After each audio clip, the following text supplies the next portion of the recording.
오늘의 헤드라인입니다. 조동호 과학기술정보통신부 장관 후보자가 결국 청와대의 첫 지명 철회로 낙마했습니다. 이로 인해 세계 최초 5G 상용화와 같은 각종 과학계 정책 추진에 차질을 빚을 거란 우려가 나오고 있습니다.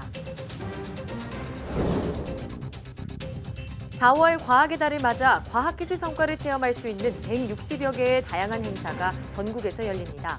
특히 대한민국 과학축제는 19일부터 23일까지 청계천과 동대문 등 서울 도심 곳곳에서 진행됩니다. 조동호 장관 후보자 낙마의 결정적 원인은 부실학회의 참석입니다. 지난해부터 과학계에선 와셋과 오믹스 등 부실학회 참석으로 인한 도덕적 해이가 큰 문제가 됐는데요. 부실학회는 어떤 곳이고 국내 연구진의 참여 실태는 어떤지 과학본색에서 얘기 나눠보겠습니다. 다양한 디지털 기기에서 범죄 관련 정보를 추출하고 분석하는 디지털 포렌식 기술은 최근 가장 중요한 수사법으로 활용되고 있습니다. 오늘 사이언스 CSI에서는 보이지 않는 흔적까지 찾아내는 디지털 포렌식에 대해 알아봅니다.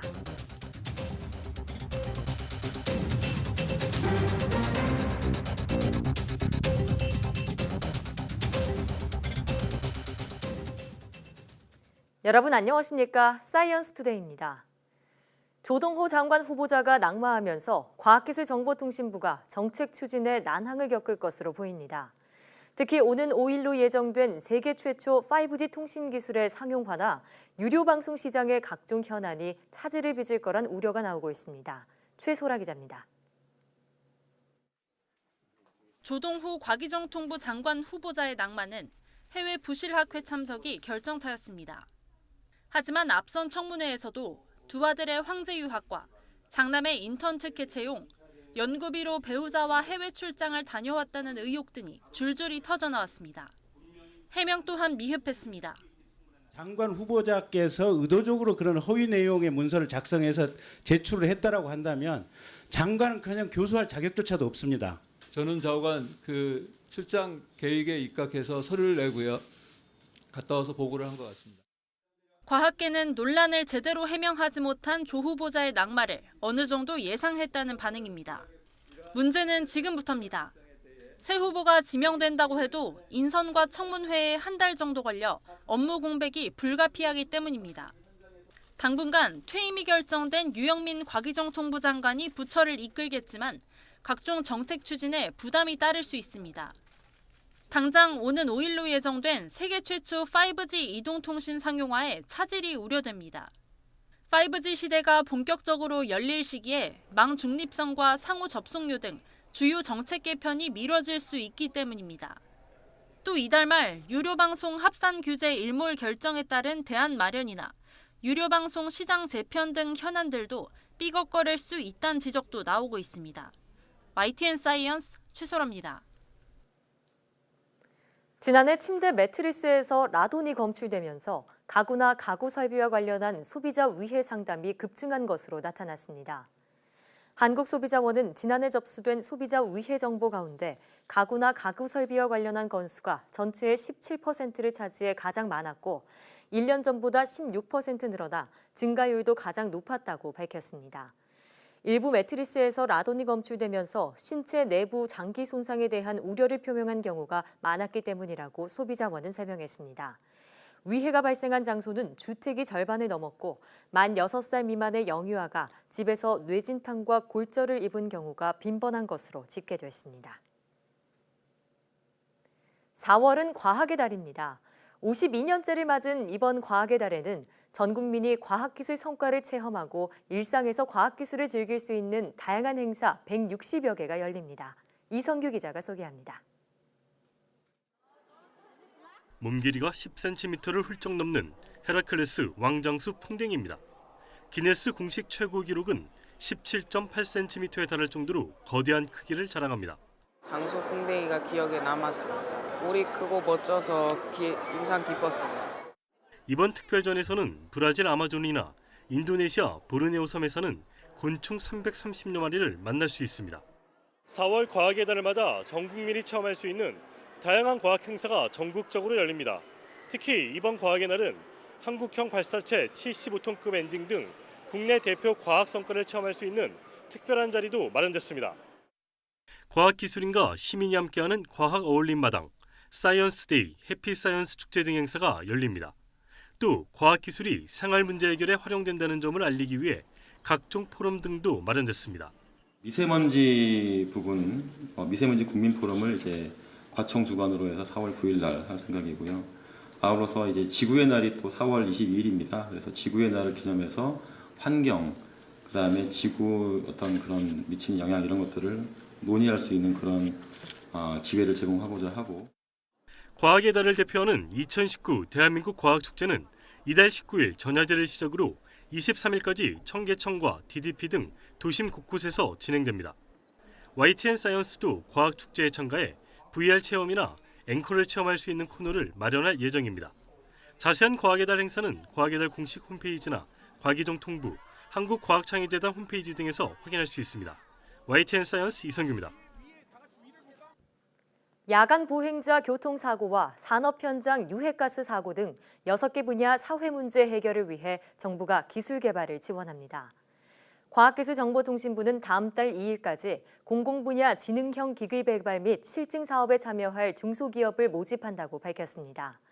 올해 사업 개발 과제는 스마트 횡단 보도와 밀폐 지역 작업자 안전관리 시스템, 노약자의 건강관리를 돕는 모니터링 기기, 축사 모니터링 시스템과 가축 질병 감지 시스템, 수질 및 대기 환경 관리 시스템 등 6개입니다. 이 사업은 국민 생활 문제 해결에 도움이 되는 ICT 개발을 지원하는 것으로 지난 2015년에 시작됐으며 과기정통부는 다음 달 6개 과제를 선정해 모두 10억 5천만 원을 지원할 계획입니다. 폐암과 폐결핵, 폐렴, 기흉 등 4대 흉부질환을 정확히 가려낼 수 있는 인공지능 시스템이 개발됐습니다. 서울대병원 등 공동연구팀은 자체 개발한 인공지능 진단 시스템을 4대 흉부질환에 적용한 결과 98% 이상의 정확도로 질병을 가려내 위치까지 찾아내는 데 성공했다고 밝혔습니다. 연구팀은 이 시스템에 9만 8천여 건의 흉부 엑스레이 영상 자료를 학습시켰으며 국내외 5개 병원에서 정확도 평가를 진행한 결과 정확도가 98.3%로 나타나 인공지능 평균 점수인 97%보다 높았다고 설명했습니다. 연구팀은 AI 시스템이 환자의 엑스레이 영상을 분석해 이상이 의심되는 부위를 표시하고 질환 가능성을 확률값으로 제시해 더 쉽게 진단을 내릴 수 있을 것이라고 말했습니다. 바다를 오염시키는 주범, 플라스틱 문제를 해결하기 위한 세계의 기술 경쟁이 치열합니다. 빨리 썩어 없어지는 이른바 생분해성 플라스틱의 개발 경쟁이 특히 치열한데요. 전문가들은 바다에서 해결책을 찾을 것으로 기대하고 있습니다. 보도에 기정훈 기자입니다. UN 보고서에 따르면 바다로 흘러들어가는 플라스틱 쓰레기는 매년 1,300만 톤. 이대로 두면 2050년의 바다에는 물고기보다 플라스틱이 더 많을 것이라는 충격적인 예측입니다. 바다를 위협하는 문제 해결책을 전문가들은 바다에서 찾고 있습니다. 이스라엘의 텔아비브 대학팀은 생분해성 플라스틱을 만드는 해양 미생물을 찾아냈습니다. 할로페락스 메디테라네이라는 이 미생물을 활용하면 염전에서 소금 만드는 것처럼 바이오 플라스틱을 만들 수 있다는 설명입니다. 옥수수나 감자로 만드는 바이오 플라스틱과 달리 원료 생산 때 발생하는 오염 물질도 없다는 게 장점입니다. Seaweeds are marine organisms which we can grow in the sea without any use of arable land and drinking water. And that's why our process is very different from all others proposed today. All our production process is built on organisms which grow in the seawater. 미역 같은 해조류를 먹고 자라는 미생물이라 가격 경쟁력도 있다는 평가입니다. This could be a revolutionary product with a really low cost, with a target price of about $1 per kilogram. 우리나라에서도 지난 2016년 이화여대 연구팀이 해조류에서 분리한 지방산을 미생물에 반응시켜 고성능 플라스틱을 만드는 데 성공하는 등 바다에서 플라스틱 문제를 해결하려는 시도가 이어지고 있습니다. 환경을 아끼지 않던 인간들의 방종에 멍든 바다가 인간들에게 해결책까지 제시하고 있는 모양새입니다. YTN 기정훈입니다.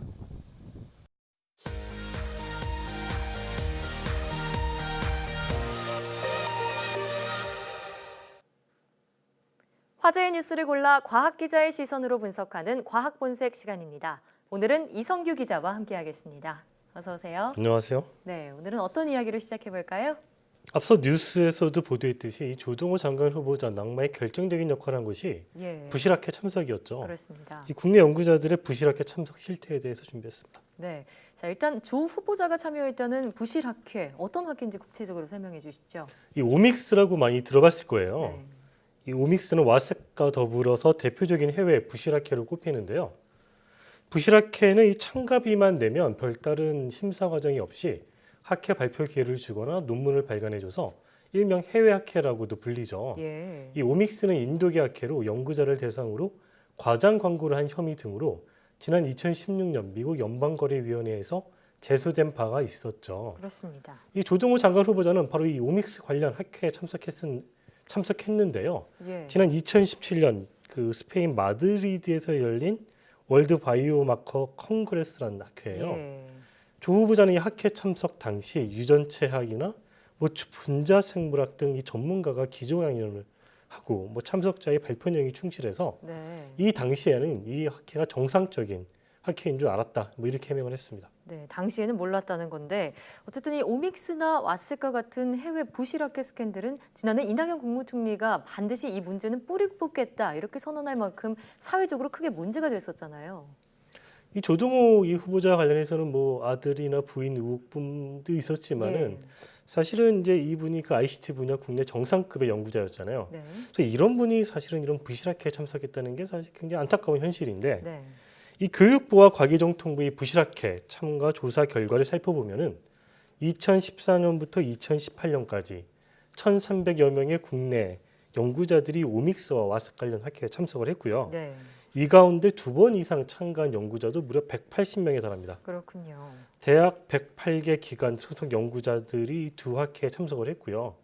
이 가운데에서는 대략 108개 소속 기관들이 이 두 학회에 참석을 했고 이 가운데 대학이 한 84개, 출연연이 한 21개, 4대 과학기술원은 모두 다 포함이 됐었는데 이 조동호 후보자가 몸을 담고 있는 카이스트의 경우에는 43명이 이 두 개 학회에 참석을 했었습니다. 네, 방금 부실학회 참가 실태를 말씀해 주셨는데 이들에 대한 징계도 이루어졌고요. 또 정부의 조치도 함께 나왔죠. 근데 이게 사실은 정부 조치가 발표는 되긴 했지만 우리가 사후 약방문이라고 해야 될까요? 정부가 이제 뒤늦게 국가 R&D 가이드라인을 개정키로 했습니다. 그 핵심 내용을 보면은 고의적으로 또 반복적으로 부실학회 참가를 하는 것은 연구 부정 행위로 규정하도록 명시를 했고요. 여기에 더해서 부실학회에 참가한 연구자들, 그러니까 정부 출연 연구기관이나 카이스트와 같은 4대 과기원 소속 연구자들 398명을 대상으로 학회 참석 비용 14억 5천만 원을 회수하겠다고 발표를 했습니다. 네, 자 이렇게나 민감한 이슈였는데도 조 후보자의 부실학회 참가 사실이 누락됐다는 점 정말 문제가 있어 보입니다. 청와대는 자체 인사검증 시스템이 있을 텐데 왜 이 사실을 몰랐나요? 그럼 결론부터 말씀드리면 청와대는 이 조 후보자의 부실학회 참석을 사전에 몰랐다라는 건데요. 윤도한 청와대 국민소통수석은 31일 브리핑에서 조 후보자가 사전에 밝히지 않았고 교육부 등 관련 기관의 조사에서도 드러나지 않아서 검증할 수 없었다. 이렇게 밝혔습니다. 이어 사전에 만약에 확인이 됐다면 조 후보자는 당연히 후보 대상에서 제외됐을 것이다라고 덧붙였는데요. 이 윤 수석은 조동호 후보자 본인에게 부실학회 참석했는지 여부를 물어봤는데 조 후보자가 나는 그런 적이 없다 이렇게 답변을 했다고 또 설명을 했습니다. 그렇군요. 자, 일각에서는 또 부실학회 스캔들 당시에 그냥 각 기관의 자체 조사를 맡기면서 이런 문제가 드러나지 않았을 것이다 이런 비판도 제기되고 있던데요.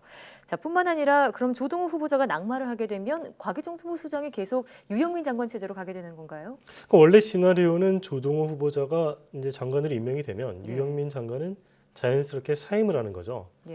근데 지금 상황은 조동호 후보자가 지명 철회가 된 상태니까 장관 지명이 안 된 거잖아요. 그러니까 유영민 장관이 사임할 수 있는 상황은 아닌 거죠. 물론 이제 유영민 장관이 본인의 어떤 개인적인 사유 때문에 사임을 할 수도 있지만 이 장관이 국무위원이잖아요. 근데 이 국무위원의 공석은 국정운영에 굉장히 중요한 문제가 되기 때문에 본인이 스스로 이렇게 사임을 하지는 않을 것이다. 당분간은 유영민 장관 체제가 계속 될 것이다. 이렇게 전망되고 있습니다. 네, 당장 중요한 과학기술 정보 관련 이슈들이 있는 만큼 이런 공석이 빨리 채워져야 할 것 같다는 생각이 들고요. 뿐만 아니라 청와대 인사검증 시스템을 비롯해서 각 기관의 비리 실태도 좀 제대로 이루어져야겠다는 생각이 듭니다. 다음 소식으로 넘어가 보죠. 최근 마이크 펜스 미국 부통령이 이 국가우주위원회 회의를 주재하고 이 자리에서 그 미국의 그 유인 달 탐사 계획 윤곽을 발표를 했습니다. 예. 자, 유인 달 탐사 계획은 1969년부터 72년까지 진행됐던 아폴로 탐사 계획 이후는 52년 만이라고 하던데요. 구체적인 계획 전해주시죠. 그러니까 이제 원래 그 트럼프 행정부가 뭐 2030년대쯤에 다시 달에다 사람을 보내겠다. 예. 뭐 이런 계획을 계속 언급을 했었는데 이번에 이제 펜스 부통령이 말을 한 것은 미국 우주인을 앞으로 5년 이내에 달에 다시 사람을 보내겠다. 예. 그 5년 이내니까 2024년이 되는 거죠. 그러네요. 원래 트럼프 행정부가 계획을 잡은 것은 2028년이었어요. 예. 근데 그게 이제 2024년으로 앞당긴 거죠. 4년 앞당겼군요. 예, 4년 정도 앞당겨졌고요.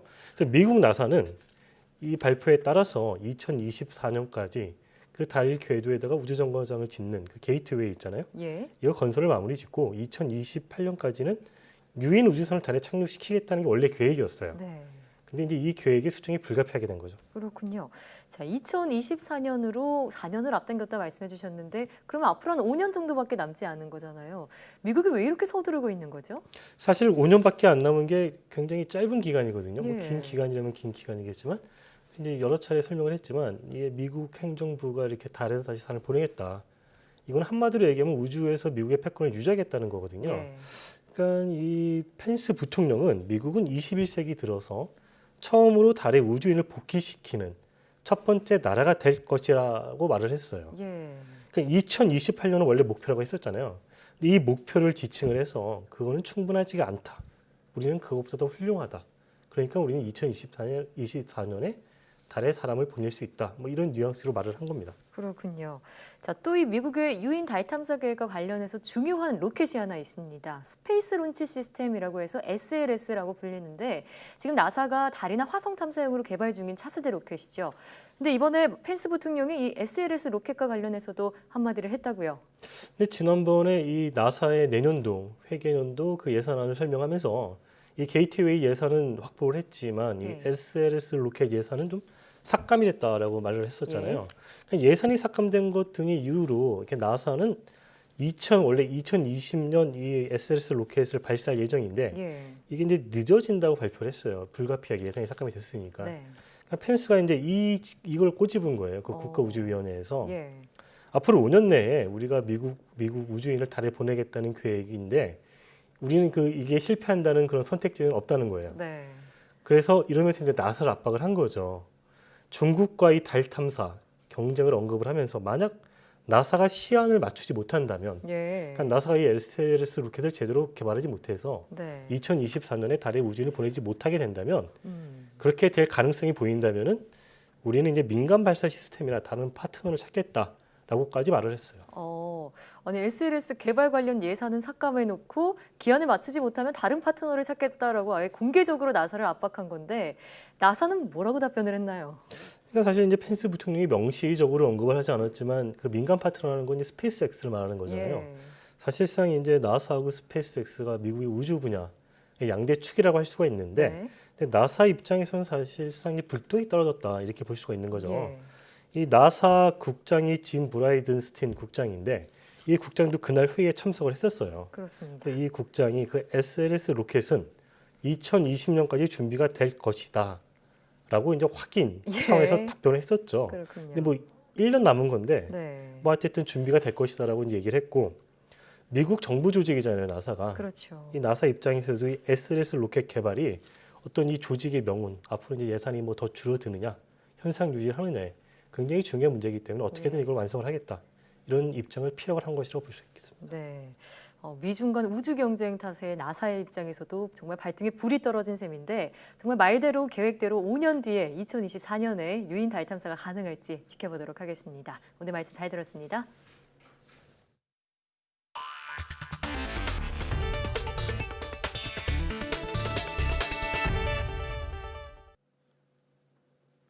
(3월) 들어 강풍을 동반한 꽃샘 추위에 때늦은 눈까지 내렸지만 봄꽃은 예년보다 일찍 찾아왔습니다. 특히 벚꽃 개화가 일주일 이상 빨라지면서 이번 주에 개나리와 진달래가 동시에 절정을 이룰 전망입니다. 김진두 기자가 보도합니다. 서울 웅궁산이 노란색으로 뒤덮였습니다. 개나리가 만발하면서 축제 분위기를 더합니다. 날씨도 쌀쌀한데 개나리꽃 핀 거 보니까 봄이 선뜻 다가온 것 같습니다. 남부지방에는 벚꽃이 활짝 폈습니다. 예상보다 너무 일찍 핀 벚꽃에 축제 개막도 앞당겨야 했습니다. 꽃샘 추위에 때늦은 눈까지 내렸지만 3월 평균 기온이 워낙 높아 봄꽃 개화를 재촉한 겁니다. 개나리와 진달래는 평년보다 1일에서 4일 정도 개화가 빨랐지만 벚꽃은 일주일 이상 일찍 폈습니다. 이 때문에 개나리와 진달래, 벚꽃을 동시에 볼 수 있는 특이한 현상이 나타나고 있습니다. 꽃샘 추위가 세 차례 있긴 했지만 전반적인 기온은 예년보다 높았고 중반 이후 고온 현상도 나타났습니다. 이 때문에 벚꽃 개화 시기가 다른 꽃에 비해 무척 빨라진 것입니다. 서울 등 중부지방도 하루 이틀 사이에 벚꽃이 개화하거나 이른 절정을 맞을 것으로 보입니다. 따라서 이번 주에는 전국 곳곳에서 함께 어우러진 화려한 봄꽃의 향연이 펼쳐질 전망입니다.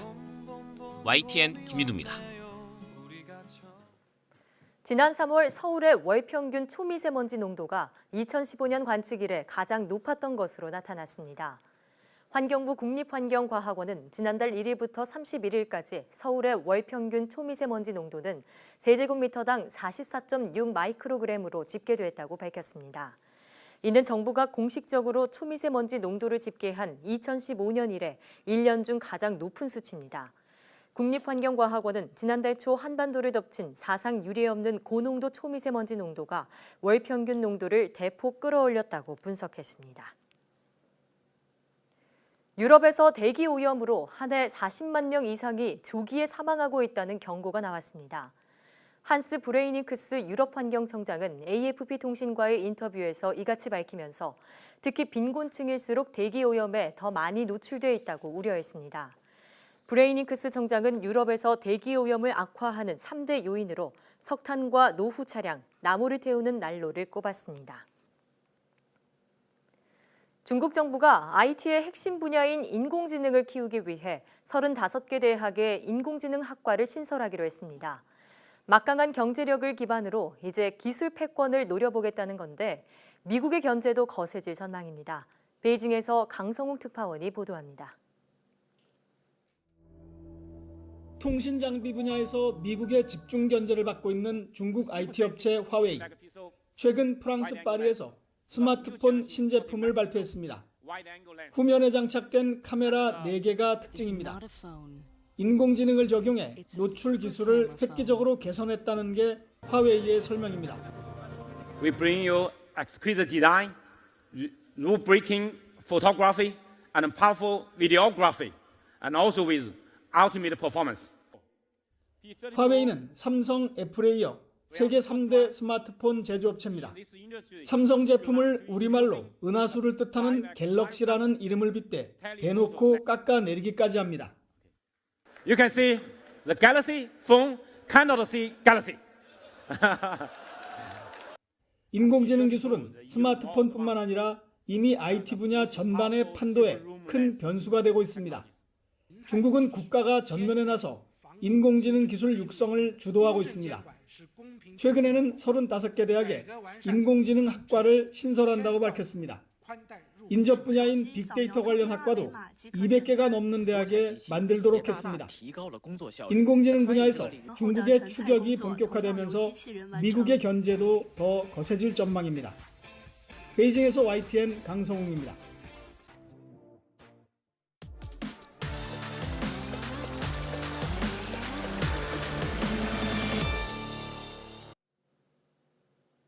최근 디지털 기술의 발달로 위조나 해킹 등 사이버 범죄가 기승을 부리고 있습니다.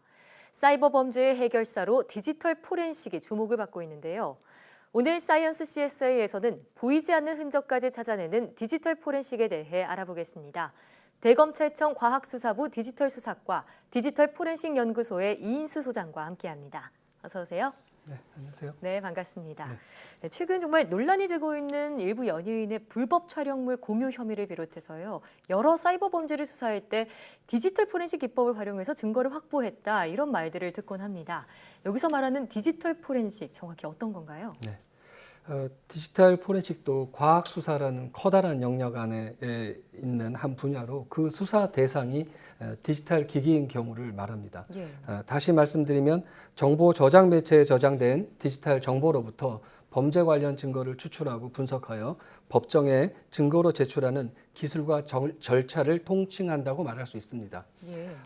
현대 사회에서는 디지털 기기와 정보 기술을 통해 정보를 기록하고 소통하다 보니 다양한 범죄의 정보도 디지털 저장 매체에 저장되고 있어서 수사기관 입장에서는 범죄 단서를 확보하는 중요한 수단으로 활용하고 있습니다. 예. 디지털 포렌식은 결국 사람이 아니라 디지털 기기에 저장된 데이터를 바탕으로 진실을 찾기 위한 수사 기법이라고 할 수 있으며 네. 증거를 기반으로 수사하는 방식이기 때문에 인권을 보호하는 데에도 중요한 역할을 하고 있습니다.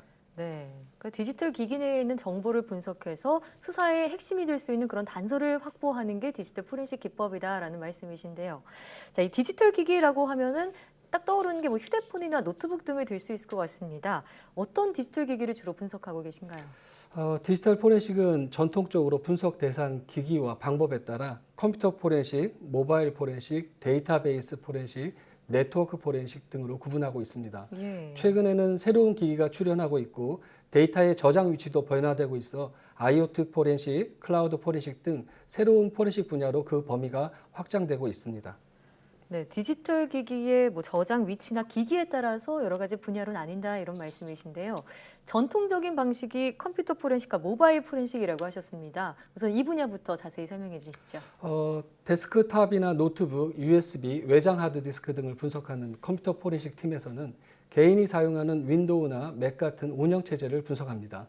파일의 생성, 수정, 삭제 시간 등 다양한 응용 프로그램의 사용 이력 등 PC를 통해 작업하는 동안 생성된 각종 로그 데이터들을 분석하고요.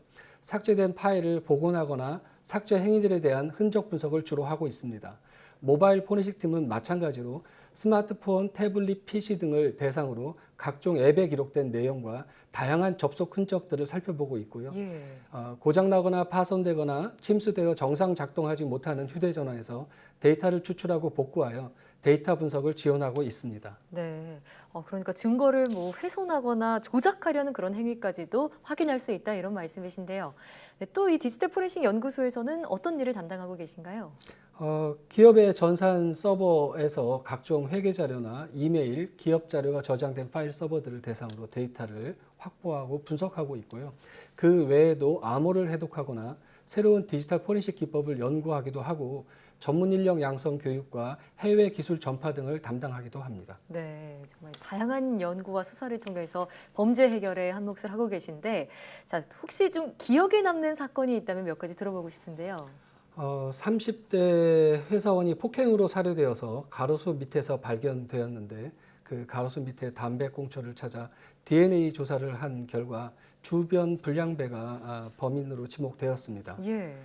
진술을 통해 피의자로 송치되었는데 담배꽁초와 시신이 같이 있었다는 사실만으로 피의자를 단정시킬 수 없지 않나라는 의심을 하게 되었습니다. 예. 디지털 증거를 살펴보며 분석한 결과 친구들과의 채팅 내용이 암호화되어 담겨 있었는데 이를 해독하여 내용과 시간을 분석해 송치된 피의자가 범인이 아니었다는 것을 증명했었습니다. 그렇군요. 또 다른 사건이 있나요? 또 통합진보당 당내 경선에서 벌어진 대리투표 사건이 있었습니다. 예. 휴대전화로 전송된 인증번호를 넘겨받아 인터넷 전자투표를 대신했는데요. 특정 후보를 뽑기 위해 대리투표를 해 경선 업무를 방해한 혐의로 재판에 넘겨졌습니다. 예. 이 사건이 진행될 때 데이터가 압수되었는데 해당 데이터가 모두 암호화되었고 어떤 방식으로 암호화되었는지 확인할 방법이 없었습니다. 네. 결국 오랜 분석 후에도 결과가 도출되지 않아 실패하였다고 수사팀에 통보하고 종결할 수밖에 없었는데요. 포기하기가 너무 아쉬워 알고리즘의 조각을 한 번 더 맞춰보겠다는 생각으로 다시 시도하기를 반복한 끝에 숨겨진 조각 퍼즐이 맞춰져 모든 데이터를 해독하고 내용을 파악해서 수사팀에 통보하였을 때 예. 가장 뿌듯하였습니다. 그러니까 두 사례를 들어보니까 정말 피의자의 무죄를 증명하시기도 했고 또 유죄를 이끌어낸 사례들 말씀해 주셨는데요. 자, 하지만 요즘은 정말 최첨단 IT 기술이 발달하면서 점점 더 그 범죄 행위를 밝혀내는 게 어려워지고 있지 않나 싶은 생각이 듭니다. 좀 수사하시면서 힘들거나 어려운 부분은 없으신가요? 결국 저희의 업무도 일반 수사 업무와 같이 숨기는 자와 찾는 자의 싸움이라고 볼 수 있는데요. 다만 그 대상과 수단이 정보 기술이라는 차이만 존재합니다. 그런데 인터넷 등을 통해 언론과 인터넷 등을 통해 디지털 증거를 은닉하는 기법이 너무 많이 알려져서 데이터를 확보하고 분석하는 것도 어렵고 복잡해지고 있는 것이 사실입니다. 또 하루가 멀다 하고 기술은 변화하고 진화하고 있어서 끊임없는 현장 기술의 변화에 대한 추이 조사와 연구 개발이 수반되어야 합니다. 디지털 포렌식은 검찰뿐만 아니라 경찰, 특별 사법경찰 등 다양한 수사기관과 조사 감독기관에서도 필수적으로 도입되고 활용되고 있습니다. 지난 10년간 기관별로 특성에 맞게 발전시켜 왔지만 저희가 닥친 문제는 한 기관의 노력만으로는 해결하기 어려운 상태입니다. 따라서 국가 차원에서 전문 인력 양성과 전문 도구의 연구 개발, 검증, 서비스의 구축과 활용 측면에서 적극적 노력이 필요할 때라고 보고 있습니다. 네. 갈수록 교묘해지고 또 어려워지는 이 사건은 범죄 해결을 위해서 기술과 인력 양성 말씀을 하셨습니다. 자, 이런 부분에 대응하기 위해서 기술적으로는 어떤 대안을 마련하고 계신가요? 검찰은 빅데이터 처리 기술을 활용해 대량의 디지털 증거에서 보다 빠르고 정확하게 범죄 단서를 찾기 위해 아이디어스라고 불리는 통합 디지털 증거 분석 시스템을 개발하여 운영하고 있습니다. 향후 인공지능 기술과 접목하여 진화시킬 예정이며 이를 클라우드 서비스 형태로 국가 수사기관과 공동 활용할 수 있는 방안을 마련 중에 있습니다. 또한 당면 문제를 구체적으로 파악하고 실천 방안을 마련하기 위해 국가 차원의 디지털 포렌식 지원 클라우드 센터를 구축하려고 하고 있습니다.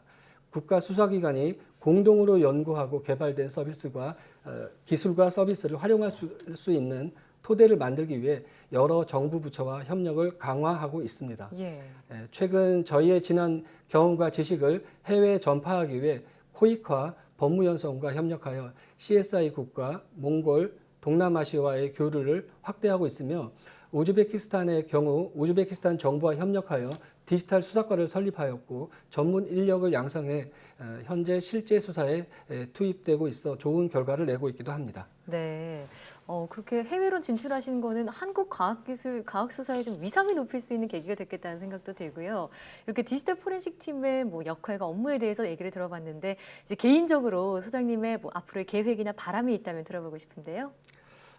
아직은 어떤 보람보다는 책임감 때문에 굉장히 무겁게 느끼고 살고 있습니다. 다만 피의자의 범죄 행위를 정확히 증명한 경우에 보람이 있기도 하지만 개인적으로는 고소 사건에서 누명을 쓴 무고를 밝혀낼 때가 더 보람을 느끼는 것 같습니다. 앞으로의 계획이 있다면 의사가 인간의 생명을 다룬다고 하면 수사는 어느 한 사람의 인생과 깊숙이 관련된 업무라고 생각합니다.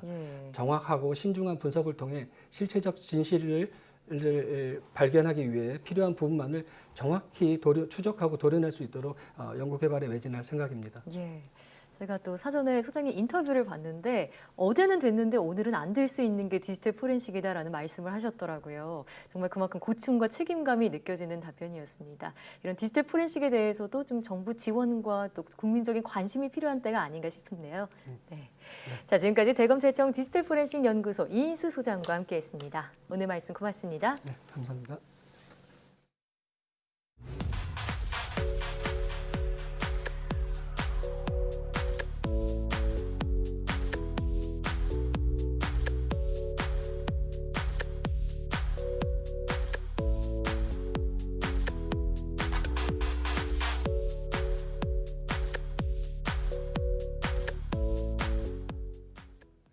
(21세기에) 달에 첫 발을 디딜 인류는 여성일 것이다. 미 항공우주국 나사 국장의 말입니다. 1978년 단 6명이었던 나사 내 여성은 점차 늘어나 현재 여성 우주비행사의 비중은 34%에 달합니다. 하지만 정작 여성이 입을 우주복이 부족해 사상 처음 여성만으로 구성된 팀의 우주 유영이 지난달 불발됐는데요. 미국의 계획대로 2024년에는 달을 밟는 첫 번째 여성이 탄생할 수 있게 기대해봅니다. 사이언스 투데이 오늘 저희가 준비한 소식은 여기까지입니다. 함께해 주신 여러분 고맙습니다.